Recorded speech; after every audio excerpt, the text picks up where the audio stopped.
നമസ്കാരം. Raf talk ഫുട്ബോളിലേക്ക് അവർക്കും സ്വാഗതം. ഫിഫ്പ്രോ വേൾഡ് 11 ഇന്നലെ പ്രഖ്യാപിച്ചല്ലോ.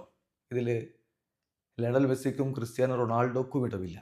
രണ്ടുപേരും അവസാനം പ്രസിദ്ധീകരിച്ച ഷോർട്ട് ലിസ്റ്റിൽ ഉണ്ടായിരുന്നെങ്കിലും ഫൈനൽ 11 വോട്ടിങ്ങിലൂടെ അവസരം ലഭിക്കാതെ പുറത്തു പോവുകയായിരുന്നു. ഇതിൽ ഏറ്റവും ശ്രദ്ധേയമായിട്ടുള്ള കാര്യം ലിയോ മെസ്സി 2006 ശേഷം ആദ്യമായിട്ടാണ് ഫിഫ്പ്രോ വേൾഡ് 11 ഇടം പിടിക്കാതെ പോകുന്നത്. തുടർച്ചയായ 17 വർഷക്കാലം അദ്ദേഹം ഫിഫ്പ്രോ വേൾഡ് 11 ഉണ്ടായിരുന്നു. റെക്കോർഡാണത്. ഏറ്റവും അധികം തവണ ഫിഫ്പ്രോ വേൾഡ് 11 ഇടം പിടിച്ചയാൾ മെസ്സിയാണ്. തൊട്ടുപുറകിലുണ്ട് ക്രിസ്ത്യാനോ 15 തവണയാണ് ഫിഫ്പ്രോ വേൾഡ് 11 ഇടം പിടിച്ചിട്ടുള്ളത്. അപ്പോൾ രണ്ട് ലെജൻഡുമാർ ഇത്തവണത്തെ ഫിഫ്പ്രോ വേൾഡ് 11 ഇല്ല. ഏതായാലും രണ്ടുപേരും ഷോർട്ട് ലിസ്റ്റിലുണ്ടായിരുന്നു, ഫൈനൽ 11 ഇല്ല. ഇനി ഫൈനൽ 11 നോക്കുക.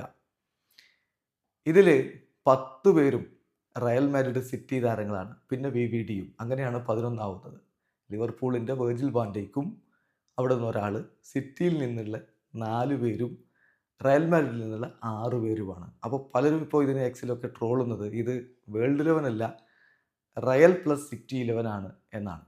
അപ്പോൾ നമുക്ക് നോക്കാം ആരൊക്കെയാണ് റയൽ മാഡ്രിഡിൽ നിന്നുള്ളത് എന്ന്. റയൽ മാഡ്രിഡിൽ 6 താരങ്ങളാണുള്ളത്. ഒന്ന് ജൂഡ് ബെല്ലിങ്ങാം, പിന്നെ Dani Carvajal, Vini Junior, Toni Kroos വിരമിച്ചു, പക്ഷേ കഴിഞ്ഞ സീസണിലെ പ്രകടനമാണ് ഇതിന് പരിഗണിക്കുന്നത്. So Toni Kroos, Kylian Mbappe കഴിഞ്ഞ സീസണിൽ PSG ആയിരുന്നു, പക്ഷേ ഇപ്പോൾ റയൽ താരമാണ്. So Kylian Mbappe, then Antonio Rudiger. ഈ 6 താരങ്ങളാണ് റയൽ മാഡ്രിഡിൽ നിന്നുള്ളതെങ്കിൽ 4 താരങ്ങളുണ്ട് സിറ്റിയിൽ നിന്ന്.